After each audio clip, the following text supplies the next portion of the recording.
So if any of you guys watched my last hardware review on the Mini Cintiq alternative, you know that I'm on a quest to find a solid alternative to overpriced Wacom hardware for creating digital art.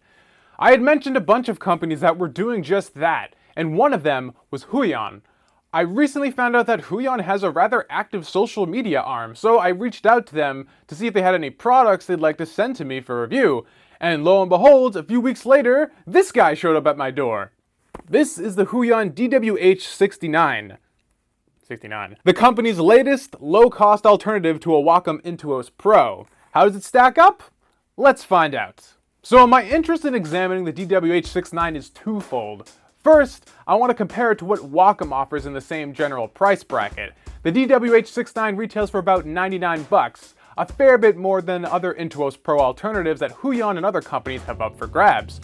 For that same $99, Wacom offers the small version of their non-Pro Intuos line, one of which I happen to own. But I'm also interested in comparing it to other Wacom alternatives, as this one has a couple unique features that ups the price. Wireless capabilities, which is a huge inclusion, as not only is it the sole Wacom alternative I'm aware of that has this ability, but the only Wacom product with the wireless kit bundled in is a $349 Intuos Pro. The rest have to get a $39 adapter purchase separately. The DWH69's other feather in its cap is a bit more odd, a built-in display nestled between two sets of hotkeys. These are the two defining factors of the DWH69 and will be key in judging the device on its own merits, because take them away and you're essentially left with just a more expensive H610, Huion's previous flagship tablet. From a design standpoint, the DWH69 is very nice, a slim profile with a cylindrical barrel top that provides a slight slope when resting it on a desk for a more natural drawing angle. Very similar to the design Apple employs on its wireless keyboard and Magic Trackpad.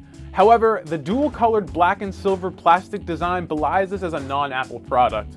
Build quality is good, but not great. The plastics and overall build are sturdy, but not awe-inspiring, falling short of the tank-like rigidity of an Intuos Pro.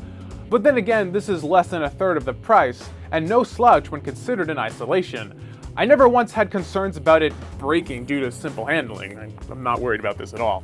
The unit itself is also massive, giving you a far larger active area of 9 inches by 6 inches compared to the Intuos' 6 inches by 3.7 inches, and by extension, it dwarfs the comparatively diminutive Intuos in raw footprint. The active area of the device itself is a bit smoother than the Intuos, and a bit smoother than I'd personally prefer, as it lacks that bite that natural paper has. But I didn't find it to be too big of an issue when actually using it, and it'll be completely up to your personal preference whether the texture is a good or bad thing. The material used on the active area is a bit of a fingerprint magnet though, enough so that the old shirt wipe won't get rid of the smears. Try not to touch it with anything other than the pen if possible. Actually, I've already touched it a few times in this review just handling it. Let me just put this down. The one benefit the Intuos Small has over the DWH69 is that in addition to pen input, it supports touch, giving you some Apple-like gesture controls in compatible applications. For some, this might be a big deal, but for me personally, the pen experience comes first, so I didn't miss these all that much. Flanking the DWH69 on the left are 8 hotkeys. Sort of. The hotkeys Huion decided to use here aren't actual keys, but 2 capacitive touch sensors divided up into 4 quadrants, each area being a different button. I'm going to assume the motivation behind this idea was to use a part with less chance of wearing out, but the benefit is completely overshadowed by the fact that capacitive sensors as a technology almost completely defeat the purpose of having hotkeys in the first place. The quadrants are divided up with a cross-shaped indentation that allows tactile differentiation between each area, so you can find a quadrant by feel. But that doesn't actually work because they're capacitive buttons. As soon as you run a finger across the area to find the button you want, whatever hotkey you landed on activates. Meaning you either have to stop what you're doing and look over at the hotkey to press the right one, or be like me and ignore them entirely and keep your keyboard handy. Interesting idea, Huion, but I'd say go back to physical buttons for the next revision. There's one last interesting physical feature of the DWH69 that sits in the middle of the hotkeys, and that's the tiny display. It's one of the first things you notice about the device when you power it on, and instantly sets it apart from almost every other tablet out there. I just really wish there was more that this little display could do, because it's such a unique feature that really makes the DWH69 stand out and has so much potential.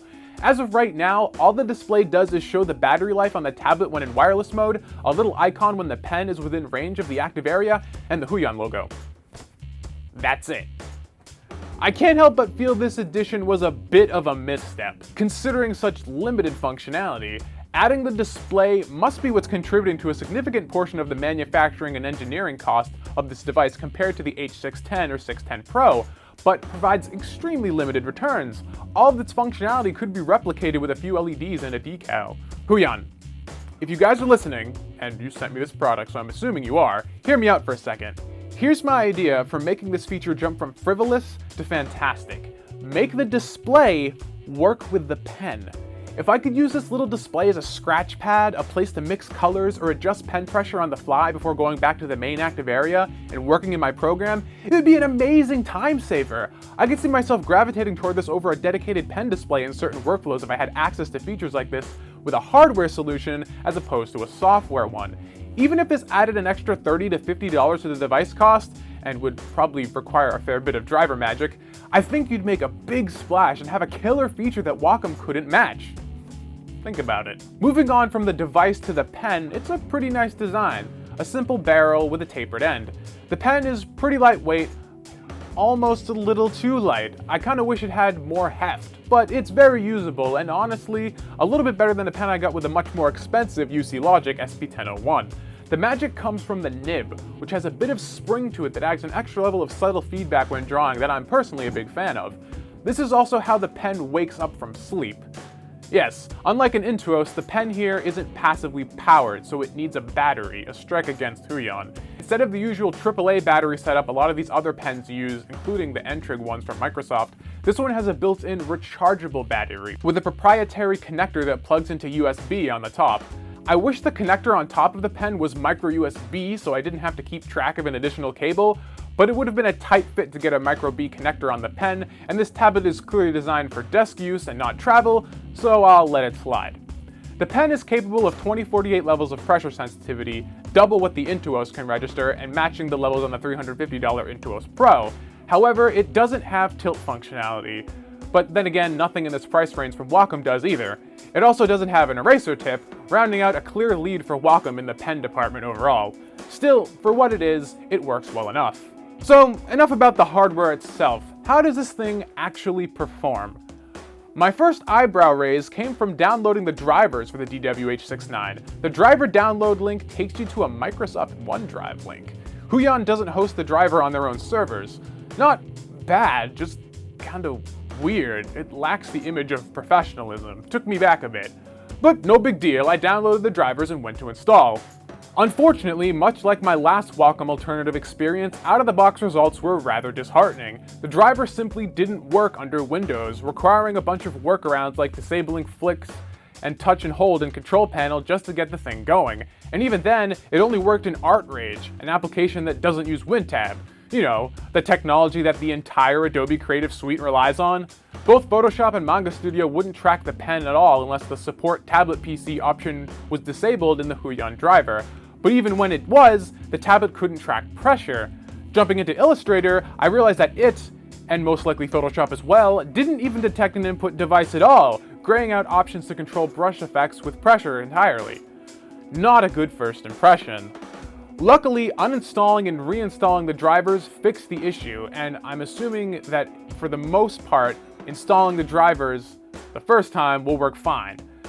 But I'm not sure how many people who ran into this problem that are less tech savvy would know how to do this, or even want to fix it at all, and might just send it back to the store.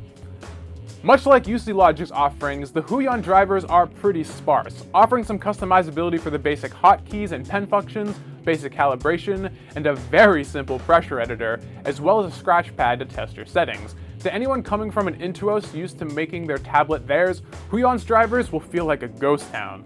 Lucky for me, I'm not one of those people, as default settings serve me well enough, and I think for all but the most demanding of digital artists, you'll be served fine here too. With all that out of the way though, it was smooth sailing from there on. The natural pressure curve feeling very similar to the SP1001, which is to say, different than Wacom, having a lot more responsiveness at the low end, but requiring more pressure to max the thing out on the high end. It takes a bit of getting used to after using an Intuos, but the ease of which you can get thin strokes and faint lines here make me prefer the curve overall to the default Wacom. Other than that, there really isn't much to say on the performance front. It works, and works well. There never really was a time other than driver installation where I felt like I was sacrificing anything from not using a Wacom product, and as long as your workflow isn't dependent on tilts, you probably won't either. And that's probably the best compliment I can give the DWH69, especially when you factor in the hyper-competitive price tag. Which leads to the conclusion. Overall, the Huion DWH69 provides a fantastic value for the beginner, hobbyist, and even a good amount of professional illustrators and graphic designers, delivering a product that blows the doors off Wacom's offering in the same price bracket across almost the entire board, and even can hold its own against the much more expensive Intuos Pro. Some of the design decisions, like the hotkeys and display, are a bit confusing, but the keys are more of a preference thing, and the display certainly doesn't detract from the experience. Wireless is a nice addition, and for those who don't want to deal with charging can simply use a USB cable in wired mode like normal, so it's only adding value with its inclusion. However, the issues upon driver installation make me hesitant to recommend this device to everyone. Options from Wacom give you none of the headaches that these alternative brands do, nor do they require jumping through hoops and disabling Windows features to work correctly.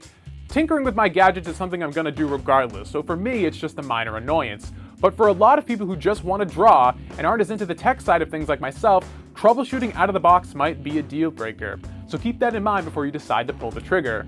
Drivers seem to be the biggest area that brands looking to dethrone Wacom need to work on, and Huion isn't alone in lagging behind here, so I can't pin the blame solely on them. I just really love to see another company go blow for blow with Wacom and really shake up the digital art hardware landscape, and so far it looks like Huion is in the best position to do so. And I've always been a fan of the underdog.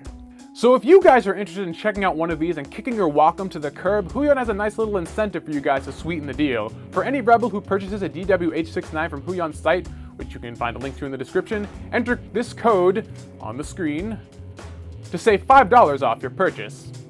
So my name is Tom Oliver, and you've been watching Rebel Pixels, the channel all about empowering and impassioning the DIY creator here on the web. If that's you, you should hit that subscribe button right down there below.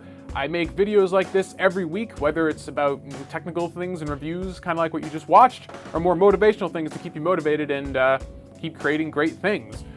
So let me know what you guys think of Huion. Think they got a chance of giving Wacom a run for their money? Or are you a die-hard Wacom fan? Let me know in the comments below. Until next time, I'm Tom Oliver, this is Rebel Pixels, reminding you guys we might be indie, but it doesn't mean that we're alone. I'll catch you all next week.